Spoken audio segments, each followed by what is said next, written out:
আসসালামু আলাইকুম ভিউয়ার্স, আশা করি আপনারা সবাই ভালো আছেন। আল্লাহর রহমতে আমি অনেক ভালো আছি। তো আমরা এখন আছি যমুনা থেকে যাচ্ছি এলেঙ্গা থেকে যাব টাঙ্গাইল। অ্যান্ড আপনারা হয়তো ইতিমধ্যে দেখে ফেলেছেন থাম্বনেল অ্যান্ড পোস্ট দেখে বুঝতে পারছেন যে ভিডিওটা কী নিয়ে হতে চলেছে। হ্যাঁ, টাঙ্গাইল টু এলেঙ্গা রোডে ভয়াবহ একটা দুর্ঘটনা হয়, ট্রাক দুর্ঘটনা, এবং একজন নিহত হয়। যমুনা যখন 4 লাইন হয়ে যাবে তখন আমাদের এই প্যারা খাওয়া লাগবে না। 2 লাইন নেওয়ার জন্য প্রচুর প্যারা খাওয়া লাগে, আর হইতেছে বেশি রিস্কি হয়ে যায়, কখন কোনটা চলে আসে কোনটা লাগাই দেয় তো বলাই যায় না। তো যখন আমাদের 4 লাইন হয়ে যাবে তখন অনেক ভালো হবে আমাদের জন্য, সুবিধাজনক আর কি, যেটা বলে। আর তাছাড়া হচ্ছে রাস্তা একটু উঁচা নিচা, তো অনেক প্রবলেম হয় রাইডারদের অনেক বাইক রাইড করতে। 2 লাইন থাকার ফলে এই সমস্ত কারণে বাসগুলো অ্যাক্সিডেন্ট হয়। দেখেন এই যে বাসটা কিরকম ভাবে সারা, আমি কোন সাইডে যাই দেখছেন, মানে বাস আমি আমার লেনটা যাবো কি, আমার লেন তো পুরো বুকিং করে রাখছে ও নিজেই, অ্যান্ড আমার যাওয়ার লাগতেছে একদম সাইড দিয়ে, ঠিক আছে। তো এই সমস্ত কারণে অ্যাক্সিডেন্ট হয়। আর একটু বামে গেলে হয়তো বালুর মধ্যে স্কিপ করে আমি অ্যাক্সিডেন্ট করি। এরকম যদি হঠাৎ মতো একটা হয় তা নাই, সামনের বাসের খেলাটা দেখেন কিরকম মাথা বের করে দেয়, ঠিক আছে। এই দেখে এটা দেখছেন কিরকম মাথা বের করে দেয়। আসলে বলার মতো কিচ্ছু নাই, সেফ রাইড দিতে হবে তোমরা সব সময়, বেশি রিস্কি রোড হয়ে যায় আমাদের জন্য। ভিডিও করতে করতে আমরা চলে আসছি এলেঙ্গায়, যে মুন্নার সাথে একটু তর্কাতর্কি হয়, তর্কাতর্কি একটু শুনেন, শুধু মুন্না কি বলে একটু দেখেন শুধু।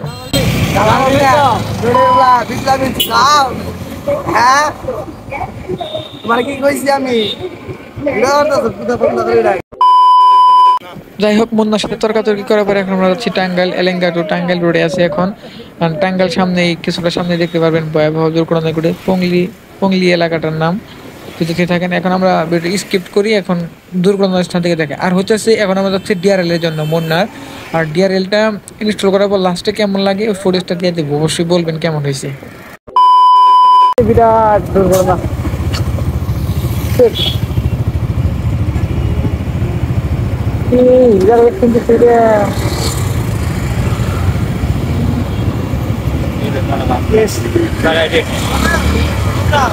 টাঙ্গাইল যাবো দিবা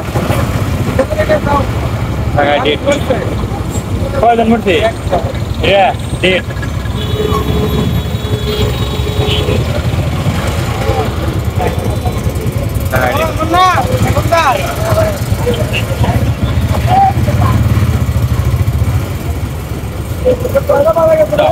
কি লোক লাগাই দিছ কেন কে এটা মাছ কি লাগে